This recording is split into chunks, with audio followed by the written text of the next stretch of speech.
مصطفى مصطفى منبع للصفا سيد الأنبياء مشعل في الوفا. السلام علیکم ورحمۃ اللہ وبرکاتہ. ابھی ریسنٹلی ہی ایک پاکستانی ملحد حارث سلطان صاحب کی لائیو اسٹریم میں ایک شخص آتا ہے اور ان سے پوچھتا ہے کہ آپ کا نظریہ تو یہ ہے کہ محمد الرسول اللہ صلی اللہ علیہ وسلم نے جو قرآن پیش کیا ہے وہ ان کا اپنا لکھا ہوا ہے، اللہ کا کلام نہیں ہے، تو آپ یہ بتائیں کہ انہوں نے ایسا کیوں کیا؟ کیا ضرورت تھی انہیں کہ قرآن کو وہ لوگوں کے سامنے پیش کرتے اور اسلام کو لوگوں کے سامنے پیش کرتے؟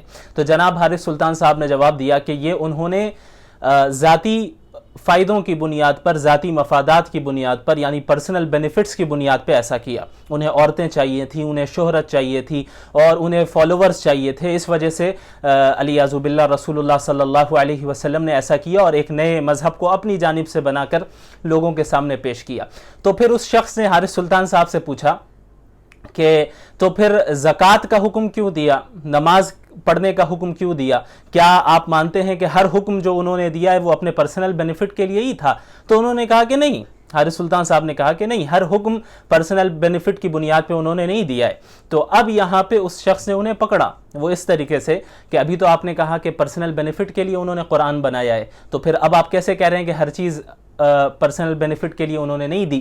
تو اب یہاں پہ حارث سلطان صاحب نے کہا کہ دیکھیں یہ تو کوئی طریقہ نہیں ہوا، یہ بات کرنے کا طریقہ نہیں ہے، آپ سمجھنے آئے ہیں یا میری باتوں کو پکڑنے آئے ہیں، تو اس طرح تو بات نہیں ہوتی. تو اگرچہ حارث سلطان صاحب دن رات دوسروں کو اسی طرح پکڑنے کی ناکام کوشش کرتے ہیں، کبھی فلاں کی ویڈیو آ رہی ہے کہ مفتی طارق مسعود صاحب یہاں پکڑے گئے، انہوں نے یہ کہہ دیا، مفتی یاسر ندیم الواجدی صاحب نے یہ کہہ دیا، مفتی فلاں نے فلاں چیز کو حلال قرار دے دیا. اس طرح دن رات وہ کرتے رہے تو ٹھیک ہے، ان پر کوئی کرٹیسائز نہ کریں. یہ ڈبل اسٹینڈرڈ ملحدین کا ہے.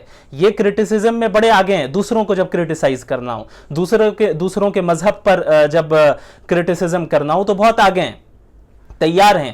لیکن ان کے اصولوں پر اگر کوئی کرٹیسزم کریں، ان کے نظریات پر کوئی کرٹیسزم کریں اور ان کے دعووں پر کرٹیسزم کوئی کرے تو پھر یہ ان سے برداشت نہیں ہوتا. پھر جو ہے بی پی ہائی ہو جاتا ہے، ایگریسو ہو جاتے ہیں، بلاسفیمی کرنے لگتے ہیں. تو اس طرح کا یہ ڈبل اسٹینڈرڈ جو ہے صرف انہی کا نہیں بلکہ اس جیسے جتنے بھی ملحدین ہیں جو اسلام کے خلاف لوگوں کا ذہن خراب بنانا چاہتے ہیں، زبردستی اور اسلام کی حقانیت کو چھپانا چاہتے ہیں، وہ اسی طرح کا کام کرتے ہیں. بہرحال ابھی ان اعتراضات پر ہم دیکھیں گے. آگے انہوں نے رسول اللہ صلی اللہ علیہ وسلم پر ایک بہت بڑا الزام لگایا جسے انہوں نے اس اعتراض کا نام دیا پے پیل اعتراض. اب وہ پے پیل اعتراض کیا ہے اس کو بھی ہم دیکھیں گے انشاءاللہ. اسی دوران انہوں نے یہ بھی کہا کہ اس شخص سے کہ جب آپ کو میرے نظریے میں کوئی خامیاں نکالنی ہے تو پہلے آپ کو میرے مکمل نظریے کو اچھی طرح سمجھنا ہوگا. جب آپ اچھی طرح میرے نظریے کو سمجھ لیں گے تب آپ جا کر اس میں آپ غلطیاں نکال سکتے ہیں. تو کیا یہ جو اصول آپ نے بنایا ہے یہ آپ کے نظریے پر ہی امپلیمنٹ کیا جائے گا یا تمام نظریات پہ امپلیمنٹ کیا جائے گا؟ ہم بھی یہی کہتے ہیں کہ آپ اسلام پر اس وقت تک اعتراض نہیں کر سکتے، یعنی کس طرح کر سکتے ہیں جب تک کہ آپ نے اسلام کی تمام چیزوں کو اچھی طرح پڑھا ہی نہیں، سمجھا ہی نہیں ہے. ایسا نہیں ہو سکتا کہ آپ کسی بھی حدیث کو اٹھا کر فوراً اعتراض کر دیں اور یہ دکھائیں کہ دیکھو یہ غلط مذہب ہے، اس حدیث میں تو یہ لکھا ہے. جب تک کہ آپ اس حدیث کے پیچھے جو بیک گراؤنڈ ہے اسے نہ جانیں اور جو کس وجہ سے اللہ کے رسول صلی اللہ علیہ وسلم نے اس حکم کو دیا ہے اور اس حکم کا دوسرے احکامات سے کیا تعلق ہے، کیونکہ اسلام کے احکامات ایک دوسرے سے کڑیوں کی طرح جڑے ہوئے ہیں.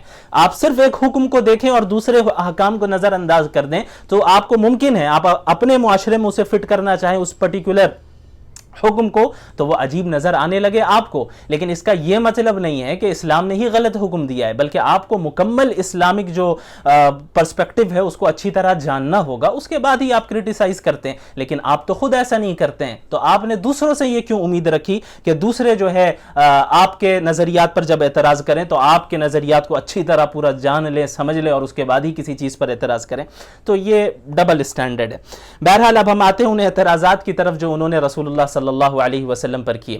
انہوں نے کہا کہ اللہ کے رسول صلی اللہ علیہ وسلم نے علیاذ باللہ عورتوں کے لیے، عورتیں حاصل کرنے کے لیے اس دین کو پھیلایا، قرآن کو لکھا اور لوگوں تک پہنچایا. اور ان کی دلیل کیا تھی کہ اللہ کے نبی صلی اللہ علیہ وسلم نے چونکہ نبوت سے پہلے ایک ہی شادی کی اور نبوت کے بعد کئی ساری شادیاں کی، اس سے یہ معلوم چلتا ہے کہ نبوت کا دعویٰ ہی اسی لیے کیا۔ یہ کیسا اللاجیکل اعتراض ہے، یعنی آپ صلی اللہ علیہ وسلم نے نبوت سے پہلے کوئی ایک سے زائد شادی کیوں نہیں کی؟ اگر عورتیں ہی چاہیے تھی تو وہ تو آپ نبوت سے پہلے ہی ایسے ہی حاصل کر سکتے تھے۔ کیا مکہ المکرمہ میں کوئی چیز ایسی تھی جو رکاوٹ بن رہی ہو ایک سے زائد شادی کرنے پر؟ نہیں، ایک سے زائد شادیاں کرنا یہ عام تھا، یہ اسلام نے تو ایجاد نہیں کیا، جزیرۃ العرب میں یہ عام تھا، یہاں تک کہ ایک عرب 10 عورتیں بھی رکھتے تھے اور یہ عیب بھی نہیں سمجھا جاتا تھا ان کے یہاں۔ تو آپ صلی اللہ علیہ وسلم کو اگر عورتیں ہی چاہیے ہوتی تو نبوت کا اتنا بڑا دعویٰ کرنے کی ضرورت نہیں تھی، ساری چیزیں اویلیبل تھی، آسانی کے ساتھ کر سکتے تھے، خوبصورتی بھی تھی اور جس خاندان سے تھے اس کی بھی عظمت کے سب قائل تھے، سچے تھے، امانت دار تھے، سب تو جانتے تھے، تو ان کو ایک سے ایک عورتیں ملتی، لیکن آپ صلی اللہ علیہ وسلم نے اپنے چوائس سے ایک ہی شادی کی، ایک ہی نکاح کیا، اور نبوت کے بعد بھی تقریباً 10 سال تک آپ صلی اللہ علیہ وسلم نے ایک ہی نکاح پر اکتفا کیا، ایک سے زائد شادیاں نہیں کی، اور اس کے بعد بھی شادیاں اگر کی ہیں ایک سے زائد تو آپ دیکھیں تمام ازواج مطہرات یا تو بیوہ ہیں یا طلاق یافتہ ہیں، سوائے حضرت عائشہ رضی اللہ عنہا کے کہ وہی ایک کنواری تھی۔ یہ کیسا اعتراض ہے؟ اس کے بعد آپ کہتے ہیں کہ بھئی شہرت کے لیے کی، تو شہرت حاصل کرنے کا کیا صرف یہی ایک طریقہ تھا؟ ایک سے ایک عرب کے نام آج بھی موجود ہیں، اتنے مشہور ہوئے ہیں کہ کتنے شعراء ایسے گزرے ہیں کہ ان کی شاعری آج تک پڑھی جاتی ہے، اور کتنے ایسے بہادر لوگ گزرے ہیں کہ بہادری کی وجہ سے شہرت حاصل ہوئی، وہ آج تک ان کا نام لیا جاتا ہے۔ تو کیا شہرت حاصل کرنے کے لیے یہی ایک طریقہ رہ گیا تھا کہ نبوت کا ہی دعویٰ کیا جائے، اور نبوت کا دعویٰ بھی اس طریقے سے کہ اتنی تکلیفیں جھیلنی پڑ رہی ہے اس کے لیے؟ اور یہاں تک کہ تو خود مکہ المکرمہ میں نبوت کے اعلان کے بعد مشرکین مکہ آپ صلی اللہ علیہ وسلم کے پاس آتے ہیں اور ان کے سامنے آفرز رکھتے ہیں کہ بھئی دیکھیں آپ توحید کی دعوت چھوڑ دیں، اگر آپ کو مال چاہیے، پیسے چاہیے، تو ہم آپ کے لیے اتنے مال جمع کر دیں گے، اتنا مال جمع کر دیں گے کہ آپ ہم میں سب سے زیادہ امیر ہو جائیں گے۔ اگر آپ کو عہدہ چاہیے، آپ کو شہرت چاہیے، تو ہم آپ کو اپنا سردار ڈکلیئر کر دیتے ہیں، آپ کو عہدہ دے دیتے ہیں، آپ کی شہرت بھی ہو جائے گی، عزت بھی مل جائے گی، اور اگر آپ کو بادشاہت چاہیے، حکومت چاہیے، تو ہم آپ کو بادشاہ بنانے تک کے لیے تیار ہیں۔ آپ کو عورتیں چاہیے تو ہم خوبصورت ترین عورتوں سے آپ کا نکاح کروانے کے لیے تیار ہیں، لیکن ایک اللہ کی دعوت دینا آپ چھوڑ دیں۔ یہ سارے آفرز تو مکہ المکرمہ میں ہی دیے گئے۔ اگر مقصد یہ ہوتا، یہ ساری چیزیں مقصد ہوتی، تو یہ تو مکہ میں ہی حاصل ہونے والی تھیں، اسی وقت حاصل ہو جاتی آسانی کے ساتھ، نہ فقر و فاقے جھیلنے پڑتے، نہ طائف میں پتھر کھانے پڑتے، نہ لوگوں کی گالیاں سننی پڑتی، اور نہ ہی اس راستے کو اختیار کرنا پڑتا جس راستے کو اختیار کرنے میں ان مقاصد کو، یہ جو آپ نے کہا ہے کہ مقاصد ہیں، ان مقاصد کے حاصل ہونے کی کوئی گارنٹی بھی نہیں تھی۔ اور اس طرف مکہ المکرمہ کے مشرکین نے جن چیزوں کو پیش کیا وہ تو یا گارنٹیڈ ان کو ملنا تھا، اگر آپ چھوڑ دیں دعوت دینا تو ساری چیزیں کل ہی آپ کے پاس حاضر ہیں۔ تو ہم جب ان روایتوں کو دکھائیں گے، ان حدیثوں کو دکھائیں گے، تو کہہ دیں گے کہ نہیں یہ حدیثیں ہی ساری غلط ہیں، حدیثیں ہی جو اصل میں کوئی حدیث صحیح نہیں ہے، بعد میں لکھی گئیں۔ تو اگر بعد میں لکھی گئیں، یعنی for the sake of the argument اگر بعد میں لکھی گئی ہیں، تو پھر آپ کرٹیسائز کیوں کر رہے ہیں حدیث کو لے کر؟ آپ کسی حدیث کو نہ لیں، حدیث کو لے کر اسلام پر کرٹیسائز نہ کریں، کیوں کر رہے ہیں آپ؟ اور اگر آپ سمجھتے ہیں کہ نہیں یہ اسلام یہ صحیح ہے، اس کی پریزرویشن ہوئی ہے، تو پھر آپ جو ہے ان روایتوں کو بھی قبول کریں، صرف ایک طرفہ تو گیم نہ کھیلیں نا۔ اور اس کے علاوہ انہوں نے یہ کہا کہ بھئی بخاری تک، یہاں تک کہ بخاری بھی معاویہ کے بعد لکھی گئی ہے، تو ہم بھی مانتے ہیں کہ صحیح البخاری حضرت امیر معاویہ رضی اللہ عنہ کے بعد ہی لکھی گئی ہے، لیکن ہم نے یہ تو نہیں کہا، کب کہا ہم نے یہ کہ بھئی بخاری ہی حدیث کی سب سے پہلی کتاب ہے، اس سے پہلے کبھی حدیثیں لکھی ہی نہیں گئی، حدیث کی پریزرویشن بخاری کے آنے کے بعد ہوئی ہے، یہ کس نے کہہ دیا آپ کو؟ آپ نے اگر حدیث کی کمپلیشن کی تاریخ نہیں پڑھی ہے تو یہ آپ کی جہالت کا مسئلہ ہے، یہ اسلام کا مسئلہ نہیں ہے۔ آپ صلی اللہ علیہ وسلم کی زندگی میں ہی تمام حدیثوں کی حفاظت ہو گئی تھی، اور وہ حفاظت یاد کرنے کے ذریعے بھی ہوئی تھی، یادداشت کے ذریعے بھی، اور لکھا بھی گیا تھا ان حدیث کو، اور یوں ہی نہیں لکھا گیا بلکہ آپ صلی اللہ علیہ وسلم کی اجازت بلکہ ان کے حکم سے آپ صلی اللہ علیہ وسلم کی احادیث کو مدون کیا گیا، کمپائل کیا گیا، لیکن آپ کو نہیں معلوم ہے۔ تو جو ویورز ہیں، اگر آپ اس پر مزید جاننا چاہیں تو میری اس ویڈیو کو بھی ضرور دیکھیں جس پہ ہم نے حدیث کی کمپلیشن کے بارے میں بات کی ہے آپ صلی اللہ علیہ وسلم کے زمانے میں، اس کا لنک میں آئی بٹن میں بھی دے دوں گا انشاءاللہ، اور ڈسکرپشن میں بھی دینے کی کوشش کروں گا۔ تو آپ صلی اللہ علیہ وسلم کی احادیث کی پریزرویشن کا تو مسئلہ الگ ہے.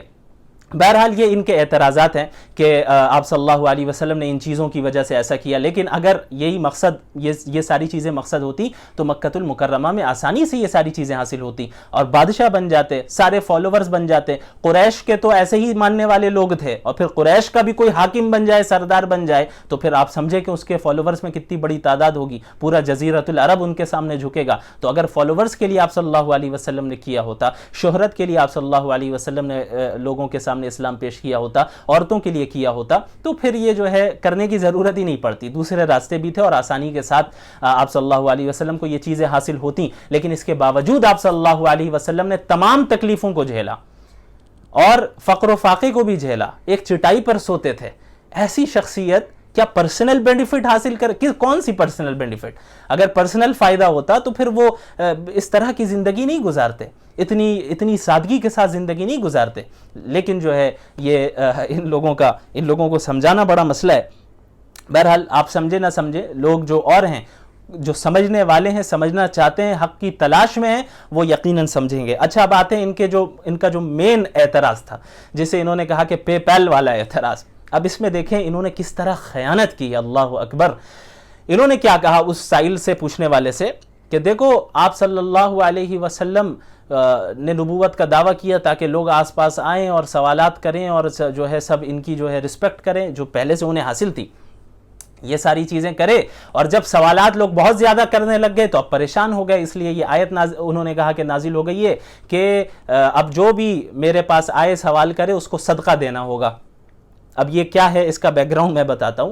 شروع میں ہوا یہ اصل میں کہ جب آپ صلی اللہ علیہ وسلم کے پاس صحابہ کرام بہت سے لوگ آپ صلی اللہ علیہ وسلم سے تنہائی میں گفتگو کرنا چاہتے تھے. ہر ایک چاہتا تھا، یہ اتنے شرف کی بات ہے کہ آپ صلی اللہ علیہ وسلم سے مشورہ کرے، تنہائی میں ان کے ساتھ گفتگو کرے. تو لوگ آتے تھے اور یہ سلسلہ بڑھتا رہا یہاں تک کہ لوگ بلا کسی خاص وجہ کے بھی آپ صلی اللہ علیہ وسلم سے تنہائی میں وقت مانگتے اور بہت دیر تک آپ صلی اللہ علیہ وسلم کے پاس بیٹھتے. تو اس سے نقصان ہوتا. ایک تو نقصان یہ ہوتا کہ بھئی جو اور لوگ ہیں ملنا چاہ رہے ہیں وہ محروم ہو جاتے ہیں، اور پھر اس کے علاوہ آپ صلی اللہ علیہ وسلم تنہائی کے اوقات میں اکثر عبادت میں مصروف رہتے ہیں، اس میں بھی خلل پیدا ہو رہا ہے. تو اس لیے اللہ کی طرف سے شروع میں یہ حکم نازل ہوا کہ بھئی ایسا ہے کہ جب بھی تم اللہ کے رسول صلی اللہ علیہ وسلم سے تنہائی میں وقت لو، تنہائی کا وقت لو بات کرنے کے لیے، کوئی گفتگو کرنے کے لیے، مشورہ لینے کے لیے، تو اب صدقہ کر کے آنا ہوگا. تو اب کچھ دنوں تک یہ سلسلہ رہا، یہاں تک کہ لوگوں کے اندر یہ ڈسپلین، یہ ادب آ گیا کہ آپ صلی اللہ علیہ وسلم کا جو وقت ہے وہ کتنا قیمتی ہے، ہمیں بلا وجہ خامخواہ آپ صلی اللہ علیہ وسلم کے وقت کو ضائع نہیں کرنا چاہیے. اور پھر صدقے کی اہمیت بھی ان کے اندر آ گئی، تو یہ حکم منسوخ کر دیا گیا. یہ ایک ٹیمپریری حکم تھا ضرورت کے لحاظ سے، بعد میں اسے منسوخ کر دیا گیا کہ جب وہ چیز ٹھیک ہو گئی. تو انہوں نے کیا کہا جناب حارث سلطان صاحب نے کہ بھئی حکم یہ آیا کہ جب اللہ کے رسول صلی اللہ علیہ وسلم سے سوال کرنا ہو، حالانکہ یہ حکم سوالات سے بچنے کے لیے نہیں آیا تھا، ضرورت والے جو سوالات ہوتے ہیں ان کے متعلق سوال کرنے کا تو حکم جا بجا قرآن و حدیث میں، فَاسْأَلُوا أَهْلَ الذِّكْرِ، سوال کرو، فَرُدُّوهُ إِلَى اللَّهِ وَالرَّسُولِ، اللہ اور اس کے رسول سے سوال کرو. یہ تو حکم ہے، سوالات سے بچنے کے لیے نہیں. ہاں جو بیجا سوالات لے کے آتے ہیں اور بلا وجہ جو ایکسٹرا ٹائم لے رہے ہیں، لینے والے کی نیت اگرچہ اچھی ہو کہ آپ صلی اللہ علیہ وسلم کے ساتھ زیادہ ٹائم اسپینڈ کر پائیں، لیکن ظاہر اس سے دوسروں کا نقصان ہے، وقت ضائع ہو رہا ہے. تو اس بنیاد پہ یہ حکم آیا تھا. لیکن انہوں نے کیا کہا کہ بھئی حکم یہ آیا ہے کہ صدقہ جب آؤ تو صدقہ دے کر جاؤ، جب آؤ تو صدقہ دے کر جاؤ. حالانکہ اصل حکم کیا ہے؟ فَقَدِّمُوا بَيْنَ يَدَيْ نَجْوَاكُمْ صَدَقَةً، یعنی جب آؤ تو صدقہ دے کر جاؤ نہیں، جب آؤ سوال کرنے، وہ بھی تنہائی میں جب سوال کرنے، یعنی جب تنہائی کا وقت تم مانگ رہے ہو اس وقت جب تم سوال کرو آپ صلی اللہ علیہ وسلم سے، اور تنہائی کا وقت مانگو آپ صلی اللہ علیہ وسلم سے، تو صدقہ دے کر جاؤ نہیں بلکہ صدقہ دے کر آؤ. یعنی فقراء اور مساکین پر خرچ کرنا، فقراء اور مساکین کو صدقہ دو. اللہ کے نبی صلی اللہ علیہ وسلم صدقہ نہیں مانگ رہے. اس نے کیا کہا؟ یہ آپ صلی اللہ علیہ وسلم کہہ رہے کہ مجھے صدقہ دے کر جاؤ. اور الیاذ باللہ یہ پے پیل ہے، پے پیل کے ذریعے جو ہے جس طرح یہ چندہ لیتے رہتے ہیں، یہ سمجھ رہے ہیں کہ چونکہ ہم کرتے ہیں تو پوری دنیا اسی نیت سے کرتی ہوگی. تو مسئلہ یہی ہے. انہوں نے اسی اسٹریم میں یہ بھی کہا اسی شخص سے کہ بھئی دیکھیں لوگ بڑا کام کیوں کرتے ہیں دنیا میں؟ شہرت حاصل کرنے کے لیے. اگر آپ کہیں کہ بھئی حارث تم یہ کام کر رہے ہو شہرت حاصل کرنے کے لیے تو یہ ٹھیک ہے، یہ سچ ہے. تو بھائی جب آپ اعتراف کر رہے ہیں کہ آپ کا کام شہرت حاصل کرنے کے لیے اور پے پیل کے ذریعے چندہ حاصل کرنے کے لیے، تو یہ آپ اپنے تک محدود رکھیں نا. اگر آپ کر رہے ہیں تو پوری دنیا اسی لیے کر رہی ہو، سارے کام کو انجام دے رہی ہو، یہ کون سا لاجیکل بات ہے؟ یہ تو کوئی لاجیکل بات ہی نہیں ہوئی. اور اس طرح آپ دوسرے پر کس طرح اعتراض کر سکتے ہیں؟ چونکہ آپ غلط کر رہے ہیں تو پوری دنیا غلط کر رہی ہوگی. ایسا نہیں ہوتا ہے. آپ صلی اللہ علیہ وسلم کے متعلق جو یہ حکم بھی نازل ہوا اللہ کی جانب سے کہ بھئی جب تنہائی میں وقت لو تو صدقہ دے کر آؤ، یعنی غریبوں کو دو، فقراء کو دو. اس میں غریبوں اور فقراء کا فائدہ تھا. آپ صلی اللہ علیہ وسلم صدقہ و خیرات نہیں لیتے تھے، اور آپ صلی اللہ علیہ وسلم کو اگر پیسے چاہیے ہوتے تو پھر وہ تو مکہ میں لوگ دے رہے تھے.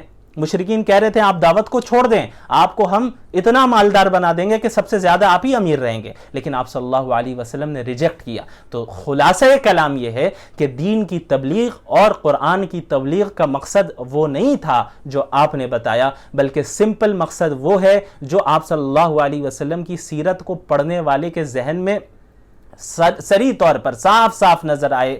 وہ وجہ نظر آ جائے گی، وہ مقصد نظر آ جائے گا. وہ ہے اللہ کی رضا اور اللہ کے دین حق کی تبلیغ کرنا اور پوری انسانیت کو جہنم کی آگ سے بچانا اور جنت میں انہیں داخل کرنے کی کوشش کرنا، یہ مقصد تھا. تو اب آپ لوگ دیکھیں کہ وہ کس طرح خیانت کرتے ہیں، کیسے جملوں کو یہ لوگ بدلتے ہیں تاکہ سامنے والوں پر یہ اثر پڑے کہ بھئی ہاں بات تو صحیح کر رہا ہے. حالانکہ اگر آپ ان کے ایک ایک جملے پر اچھی طرح غور کریں تو ان کے جملوں میں جو جھول ہوتا ہے، ان کے دعووں میں جو جھول ہوتا ہے وہ نظر آ جائے گا. جزاکم اللہ خیرا والسلام علیکم ورحمۃ اللہ وبرکاتہ.